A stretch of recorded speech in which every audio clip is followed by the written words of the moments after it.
Welcome back to the Real Quick with Mike Swick podcast. As you notice today, it's a little bit dark. I have a very special guest. He's a friend of mine, a teammate of mine, and arguably the greatest heavyweight fighter of all time. We will all find out 100% this month when he fights Stipe Miocic. Daniel Cormier is the guest, and I have no power. We had a huge storm here in Thailand last night. I slept with in heat and frustration because I wanted to be slept and rested and ready for this podcast today that I had planned with Daniel. And it was just hot and miserable and no AC and no anything. And I promised DC we'd make it happen. So this is literally all battery. Battery studio lights, battery laptops, everything's connected via battery. We have no electricity right now. It's morning time here. It's like 11:30 in the morning, so at least we have some daylight kind of peering in. So let's go ahead and get this started before all these lights run out of battery. Daniel Cormier, welcome to the show, brother. What's up, Mikey? How you doing, bro? I know what you're probably wondering right now. I'm just wondering why you took so long to invite me on. This is crazy. Oh, stop, dude, stop. You've been on before. Come on, like, you're the hardest guy. So many people on, and I'm like, yo, can I get a chance? Like, Mike, can I have a chance? You are one of, if not the greatest heavyweight fighter of all time. Do you think it's easy to get you on a podcast, bro? Even as your teammate in the little scrub of the gym that I used to be? For you, it was always easy. You just didn't request the time. Bro, because you're the busiest man in the world. You got podcasts, you got radio shows, you're doing commentary, you're beating everybody in the UFC, you're obtaining belts. Come on, bro. Okay, Mike, I would be remiss if I didn't ask, like, why are you in the dark? Like, yeah, so as you know, I had to keep delaying this whole thing, and I appreciate you taking the time out for this. So we had a huge tropical storm last night, and we knocked out the electricity. So right now, to show you how much I wanted this interview now and not put it off, because when you put things off, they don't happen. We are 100% with no electricity. I have battery lights for the studio. The laptop's on battery. My mic is USB into another laptop that's on battery. So we are 100% battery in a completely unair conditioned, completely no electric studio right now. And it's happening, bro. You're making me feel kind of special. It's crazy because with all that, your stuff still looks better than mine. It looks like I'm sitting in a dungeon somewhere. No, but you, this was last minute, and obviously we had to make changes and stuff, man. So I just appreciate you being here, man. And thank you so much for taking time out for me, man. I appreciate it. And like I said, I'm in the dark here with no electricity making this happen. So I've been scrambling for 2 hours while you had the other thing going on, just try to get this thing to work. And it looks like it's going to work. So we're going to do it. And I know for sure the audio is getting recorded, the video is getting recorded. So we're going to make this fucking thing happen. But anyway, how are you doing? How's training going? It's going good, man. It's going good. You know, we're heading down the home stretch, and I'm so excited. It was tough in the beginning, you know, when you don't fight very often. You know, I've fought once in the last couple of years, and it was tough in the beginning. It was hard. At times, it was very daunting. You know, I remember when I first came to AKA, I was trying to prepare for a fight on 3 weeks' notice, and I was really labored through the sparring. And you once told Bob, you were like, Bob, I don't know, man. This dude. I want to tell that story. So I felt like that at times, right? Like when I first started, because I hadn't fought in a long time. And, you know, after I lost, I wanted to really make recovery a focus. My back and getting healthy. And that takes time. And when I started to get after it again, it was difficult. You know, you remind yourself very quickly how different it is being a guy that lives at home, is very comfortable, to being a professional athlete. And I'm just lucky I started very early in preparation for this, way back in April. Yeah. Late March, I started running. April, I started to train, sparring, and everything else. Yeah, and I want to say, man, it's been an honor, dude, to like be a part of AKA, and then you coming on board and being there when you first came to the team and watching you so green in MMA. Obviously, you're Olympic level wrestler, but being so green in MMA and then watching that transition from like that day to now fighting in this fight to become possibly the greatest heavyweight fighter of all time. Like, buddy, through all the championships, the Strikeforce Grand Prix, the multiple time UFC championships, like it's been a ride for me, man. And obviously, like I said before, you're my hero, man. And like it's been so great to watch somebody grow versus just being a fan of somebody that's already there. Like, cause I saw you from day one to now, you know? Yeah, in the little small bike room, the little small bike room in the back. Us, the old AKA where we would all wait in line. I'm sorry, my light's going out. Motion sensor. But remember we would all train and then we would all wait in line on the stairs to take that one shower we had in the gym.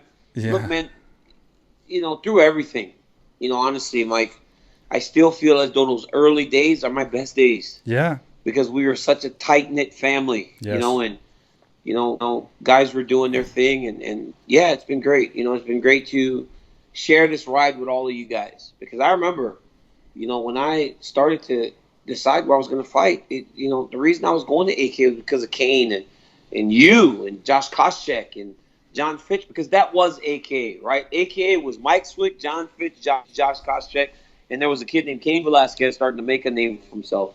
And I knew that if I could train to be a part of what you guys had, it'd be great. I actually drove the other day down by the old gym in San Jose and just remembered so many days hitting pads at night and then running around the corner to get to that park where we would all run. It just was a crazy time, and this whole ride has been something I could never have dreamed of. Do you remember when you fought in the final fight of the Grand Prix in Strikeforce, and you walked out to the cage, and then I was front row, and you walked by me, and I was like, just like normal. I was like, go DC, whatever. And then you like stopped. You like halfway to the cage. You stopped, came back, gave me a fist bump, and then you walked back in there. For some reason, bro, like that was when you were in Strikeforce. You weren't even in the UFC yet, but that was one of the first moments where I was just like I was starstruck and just felt so like honored that you gave me that fist bump and that respect before you went and fought from somebody that came from as a beginner at AK as far as the MMA program. Like you were to that level already to me. And then to surpass that and to go into UFC and do what you did, man, just those little things meant a lot to me, man. And I was just like, you've always been one to show so much respect to people. And like, man, that meant a lot to me. I don't know if I ever told you about that, but just you walking back and giving me that fist bump before you went out there and won that title was pretty sick, man. I really appreciated that respect that you showed me, man.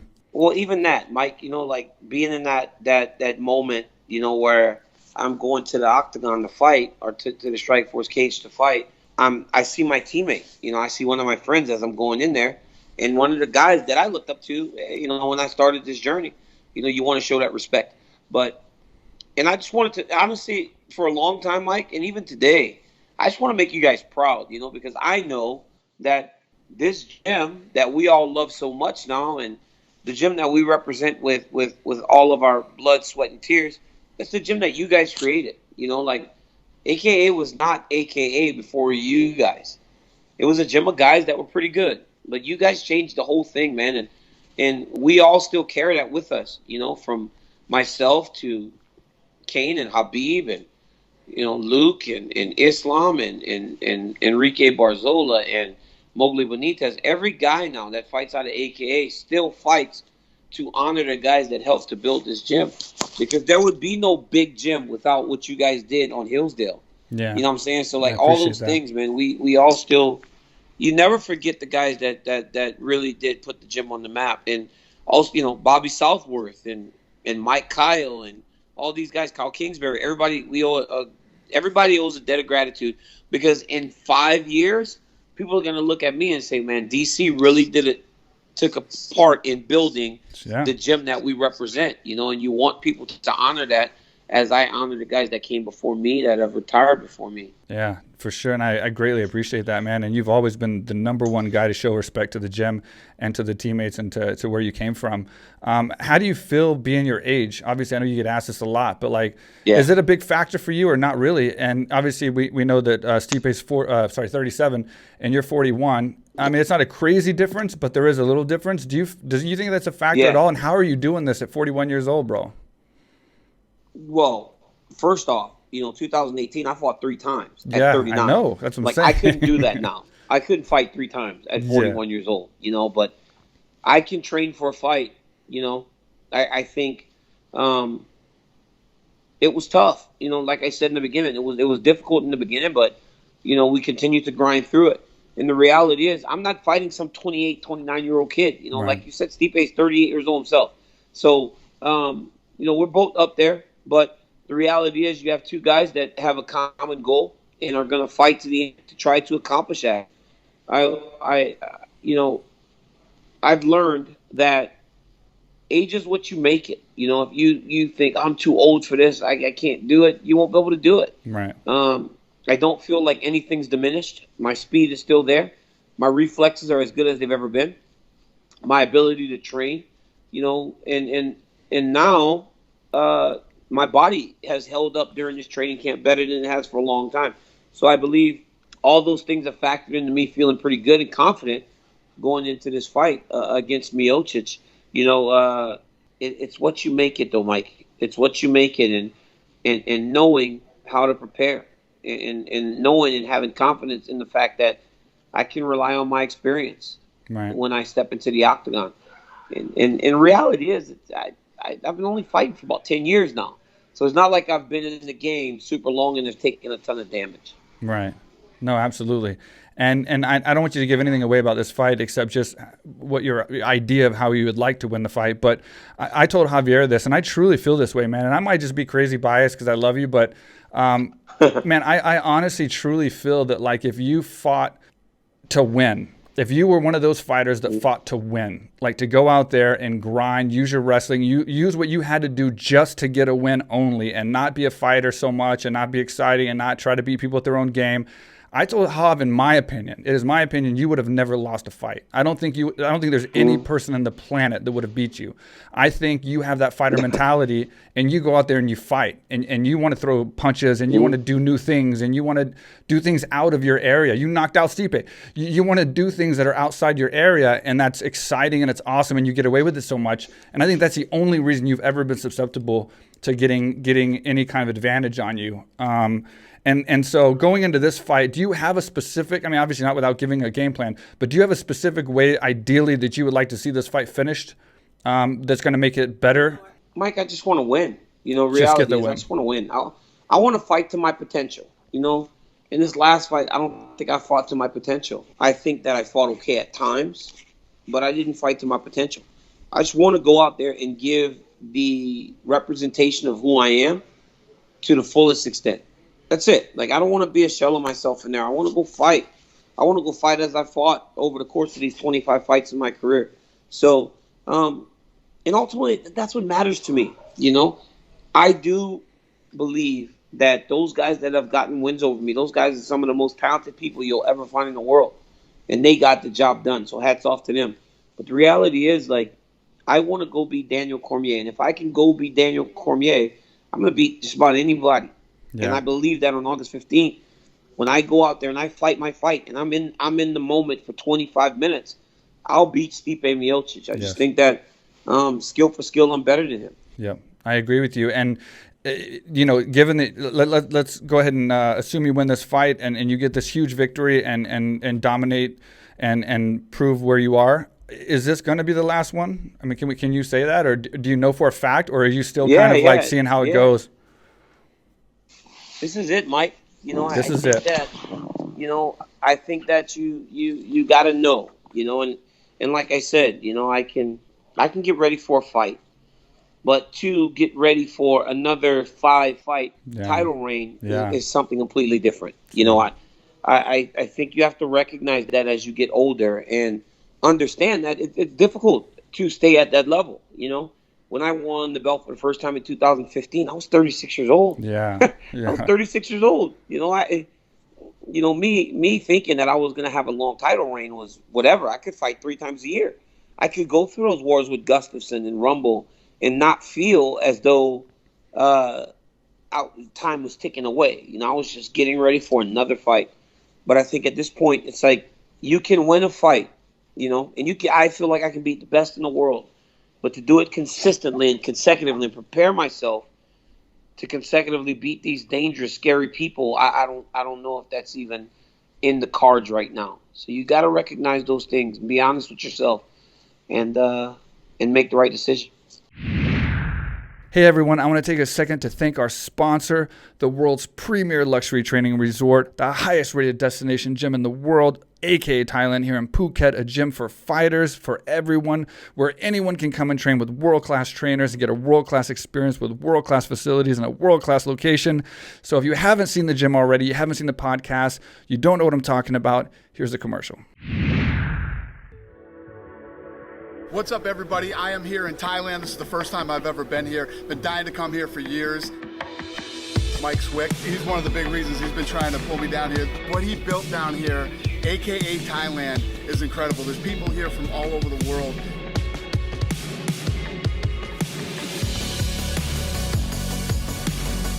You can train mixed martial arts here, jiu-jitsu. They have weightlifting, they have cardio, and obviously they have Muay Thai, boxing, everything.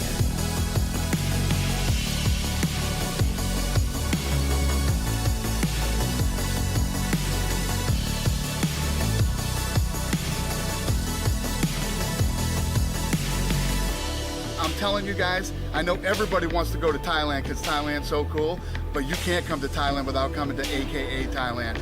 Come on.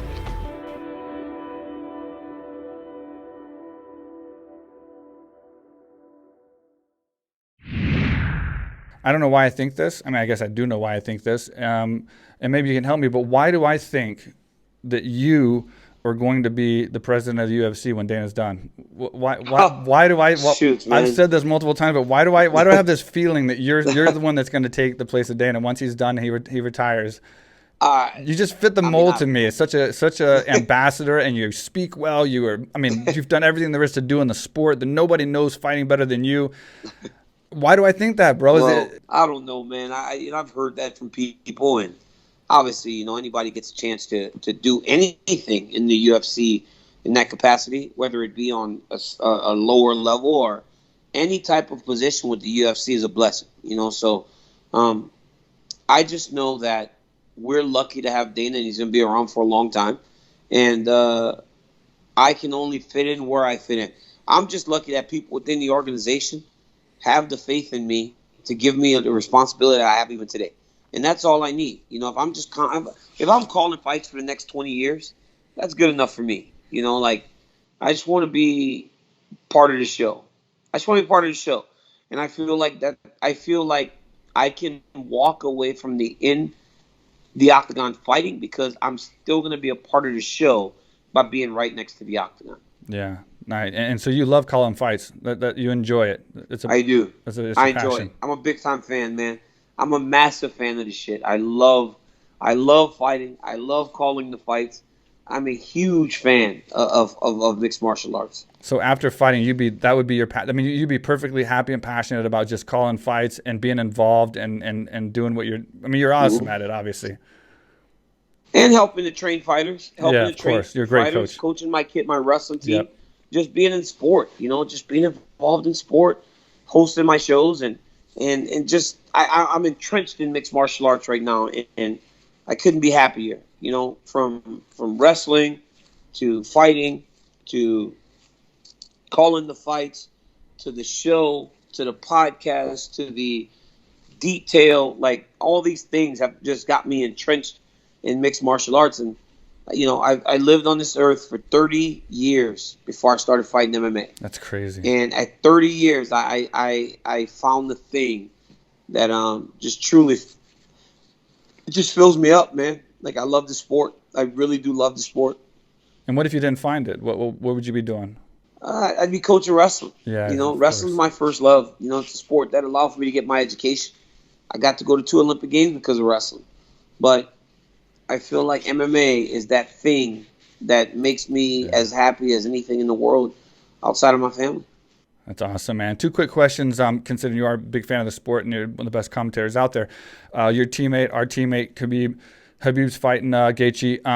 I've said this numerous times. I'm just being honest about it. I pick Khabib for sure. I think he's possibly one of the guys that can retire from the sport undefeated, possibly. And Buffer said that, and I agree with him. That being said, I've been on record multiple times, even before Gaethje fought Ferguson, and especially after, saying that Gaethje is one of the most dangerous fights for Khabib. Do you agree with that? I mean, do you agree with just the fact that, like, Khabib is a monster, but if you're going to pick a dangerous fight for him, doesn't Justin fit doesn't he fit like the mold as the scariest guy if you're wanting Khabib to win and hopefully not get caught by one of those crazy punches? Absolutely. You're spot on. And there are factors to it. There are reasons why Justin's so dangerous. One, his ability to wrestle defensively. Yep. He's a high-level wrestler. I know he doesn't use his wrestling offensively as much as people might want to see, but he's a high-level wrestler, NCAA All-American. His boxing and stand-up is as good as it comes. He's got fantastic cardio, and he's got an iron chin. So he's very, very difficult matchup for Khabib. With that being said, I believe Khabib Nurmagomedov is the most dominant fighter MMA has ever seen. Yeah. And I understand that there's been some great guys to this point, but nobody makes it look as easy as Khabib Nurmagomedov. And I do believe that he's going to retire undefeated. And I believe that he's going to retire undefeated sooner than later. Because when you get to 28, 29-0, no hiccups, man. Like, he made no mistakes. Yeah. Won 28 straight fights, like 12-0 in the UFC. So I just think he's the most dominant fighter the UFC's ever seen. And I don't think we're ever going to see anything like him again whenever he walks away from the sport. I agree with you. And with that being said, that's taking nothing away from the guys he's fighting. Yeah. They are fantastic. They're phenomenal. But I just think that this kid has developed. He came in the AKA as a wrestler, but he has developed his skills over in Dagestan with his dad, rest in peace, also with Javier and the rest of the coaches. With you guys sparring with him and grabbing him and working with him, he's so strong. I think when he found that connection to the gym, it allowed for him to go to a level that's unmatched, has never been seen before. And like you said, no disrespect to his opponents. That's the reason we're saying what we're saying, because the level of opponents he's fighting are also the best fighters in the world. So it's like there's no disrespect there. But he's beating them, and he's beating them convincingly. That's the whole reason we're saying this. Well, look at Dustin Poirier, how good he looked against Dan Hooker. Amazing. And look at what Khabib did to him. Dustin went between rounds and was like, I can't get him off of me. Once he grabs me, he's so strong, I can't get him off of me. Like, this is Dustin Poirier, who's one of the bigger lightweights in the entire world. He's just a beast, man. You felt it. I felt when I grab a guy that fights at 155 and I go, man, he feels strong. Yeah. It's crazy. Yeah. Like, that should not happen. Like, he should not feel strong to me whenever I grab him. But he does. I've told people multiple times when he grabs my wrist and when we're wrestling, like, it's like a heavyweight. It's a heavyweight grip. And not only that, but he makes me, I'm not like a wrestler, obviously, like you, but he makes me lose complete, like, a balance in my body. Like, basically, I feel like he can put me anywhere he wants to put me, and I can't do anything about it. No matter how I move, no matter where I put my legs, no matter what I hook, he just has that ability to take your balance completely away from you with such strength. And it's like, that's why you got guys like Dustin Poirier going between rounds and saying, I can't get him off me. They're just like stunned because you can watch it and not understand, But when he grabs you and you're actually wrestling him, you're like, holy shit, man. It's not just like what people are saying. Like, it's like even a different level than that, Well, you think you're preparing for it, but you can't prepare for it until he grabs you. Right. And since you don't get him to grab you every day, you can't really understand what you're in store for until you're in the octagon and it's too late. Yeah, absolutely. Second quick question from your standpoint. Who is the next biggest star? Now, we obviously have seen the stars come through that are huge draws. Like, there's not going to be Connor's forever and all these guys, all you guys that are just gigantic draws and stars and everything. Who is the next superstar coming up right now that we should look at? Like, who should we buy the stock of? I mean, there's some guys, Sean O'Malley is one of those guys that has a ton of potential to be a star. This Chamzalaev kid that's been fighting the last couple weeks, the Russian kid, he's got a great personality. He fought twice in 10 days. I think that he has a chance. But then I start to think about some of these younger champions that are just starting to. Israel Adesanya can be a massive star in mixed martial arts. I believe that Alexander Volkanovski has potential to be a star. I believe that Davison Figueiredo can be a massive star because of his ability to put guys out at such a small weight. When you start talking these young champions, I feel like these guys have the ability to be stars. But if we're talking prospects, I think Sean O'Malley stands out above the rest because when you look at Sean O'Malley, he has 1 million followers, barely into the top 15 in the world, and put out his own gear last week, and it all sold out in 3 hours. Yeah, he's got the right? star 3 power. hours, he sold out all of his gear, right? He's got something about him that makes people want to pay attention and makes people want to watch. And Sean O'Malley's in the co-main event of my fight card, right? This is crazy. A bantamweight fighting in the co-main event of our fight card.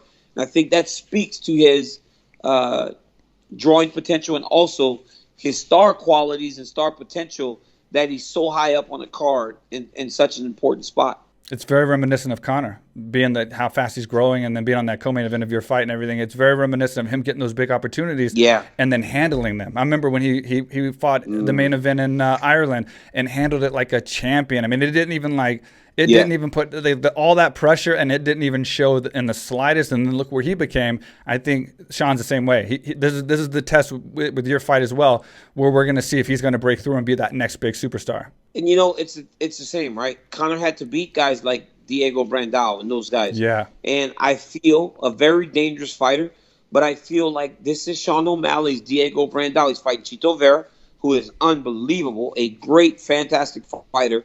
And if Sean can buzz through Chito in the way that he's buzzed through the rest of these guys, I mean, last fight he slept Eddie Wineland. Eddie Wineland is a savage. Dude is a fantastic striker, has really good power, and Eddie Wineland is as tough and durable as they come. And O'Malley put him out in phenomenal fashion. So this is that moment where if he gets past Chito Vera, he might get one of those big fights that really catapults him into the top 10, top 7 type of range. But he's phenomenal. I think he's phenomenal. And speaking of one of your other superstar potentials, Israel, he did train at AKA Thailand briefly a long time ago. I think he came in with the Australians, and he was probably there for just a few days. But just that might have something to do with it. I don't know. I'll take credit if he becomes a superstar. I'll say that he did stop by the old AKA Thailand gym and throw a few punches at one point. So I'll take that. And then Izzy's the man. Last bonus topic, really fast: Mike Tyson versus Roy Jones Jr. What do you think of that? You're 41 and you're at the top of the game, potentially the greatest fighter of all time in the heavyweight division. Now you got two heavyweights who are superstars. Jones obviously multiple weight classes, but two of my heroes coming up. The reason I like to fight fast and throw those hands and get those knockouts were these two guys fighting. What is your take on that as far as how this fight's going to go? And Mike Tyson doesn't know exhibition. He doesn't know sparring. He doesn't know exhibition. This is going to be a fight. Who made these rules? Mike Tyson is already starting to kind of act like himself, right? He's going to try to take Roy Jones's head off. Yeah, for sure. I don't understand why, and I don't understand the rules. No knockouts, knockouts, but no judges. 8 rounds, crazy. Exhibition. I don't know what the rules are, but I do know one thing, Mikey. I'm watching. Yeah, I'm watching. I don't care how much it costs. I'm buying the pay-per-view because I want to go down memory lane. I want to go watch two of my heroes go out there and compete, and I think it's going to be phenomenal. It'll be one of those nights where we all get together and we celebrate and we get to feel like children again, right? Because that's what those types of fights meant to us when we were younger. So I'm excited. I'm very excited about this fight, and I know it'll be more of a fight than the California State Athletic Commission is hoping that it's going to be. For sure. It's going to be crazy. And I think we're not going to be disappointed in the fact of watching two of our heroes look really bad like we've seen in the past. I think it's going to live up to it. And I think we're going to get what we want as far as two guys showing some decent skills for 50-something-year-old guys and having that one last hurrah that they both deserve to have, I think. And I hope they make a lot of money, man. Yeah, and as long as we manage expectation, right? You manage expectation. You manage what you're going to see out there. You're not going to see 21-year-old Mike Tyson knocking out Bruce Seldon, or knocking out, knocking out Bruce Seldon, or knocking out I can't remember the guy's name, Leon Spinks. It's not that guy, right? He's older. He's gonna be a little bit slower, but in spots, right? In spots, if you squint just the right angle, Roy Jones may pop out like one of those jabs from back in the day, or so fast, Mike Tyson may give you the head movement and get a hook off. It's like. If you just manage expectation, you will not be disappointed when those guys fight. No, it's going to be awesome, man. And I know it's dark right now and you can't see, but I have something on that's usually on the back, but you wouldn't be able to see it probably now because it's so dark. Tell me if you recognize this. Do you recognize this? I want to show it to the camera first so you can see it, and then I'll show it to you. That's the Course Energy. That's the Course Energy band. Yeah, the DC Course Energy band, bro. I still have that. It's up on my thing right here. I took it down for this podcast. That's man, Mike, old school. thank you so much, man, for supporting me. And listen, hey, Mikey, congratulations on all your success, my brother. Thank you, man. I remember when this was just a thought. Yeah. I remember when AKA Thailand. Did you think I was crazy, man? Did you think I was crazy? I know I said this before when we had this conversation. I thought you were out of your mind. Everybody thought I was crazy coming to Thailand, right? Mike Swick's moving to Thailand. He's building this gym. I'm like, Mike Swick's out of his mind. And at times it got tough. Remember, at times it got tough. It was tough all the time. You know, things just weren't what they were supposed to be. And you just stayed to the plan. And now you have got a beautiful facility over there. And it's a fighter's paradise. Thank you, sir. And I can't wait to visit one day. Thank you, sir, so much, man. And thank you for being supportive, man, because I would come back all depressed and down, and you were always the one that were like asking me for like updates and stuff. And man, I just never had nothing for you for the longest time. I was so sad. It was like but just keep. I'm so proud to hear you say it now. You stayed with it. I'm so proud, man. Thank you. I'm honored that you think it's a great gym now, and you want to come visit. And I can't wait to have you. But you've always been a businessman. I mean, the print shop in San Jose. You've always had goals, and you've always chased them down. You know, it's been amazing to watch. It really is. Thank you, brother. And so is your career, and I'm still watching it. I can't wait for your fight coming up. Thank you so much for taking time out and for bearing with me today with all the electricity and storm problems. I told you I was going to come through. I said, DC, give me an hour. I will make this happen. I promise you, man. We made it happen. Thank you so much, bro. I appreciate it. You're the man, Swick. Take it easy, brother. Stay safe out there. Much love and good luck for your camp. I'll be watching for you. All right, Mikey. Take care, brother. Thank you, buddy. All right, there you have it. Daniel Cormier, my teammate, my friend, one of the best, greatest fighters to ever do it. It's unbelievable, like I said, to watch his transition from coming in and learning MMA at a lower level to being the greatest. It's so awesome to be a part of that and to have seen it and watch it and to continue watching it. He sounds motivated. He sounds ready for this fight. I have no doubt in my mind he's going to put on the fight of his life out there. I can't wait to watch it. Again, I want to hurry up and close the show before all the batteries go down and I go completely dark here. But thank you guys so much for watching. I hope you enjoyed the podcast. I hope you took something from the conversation.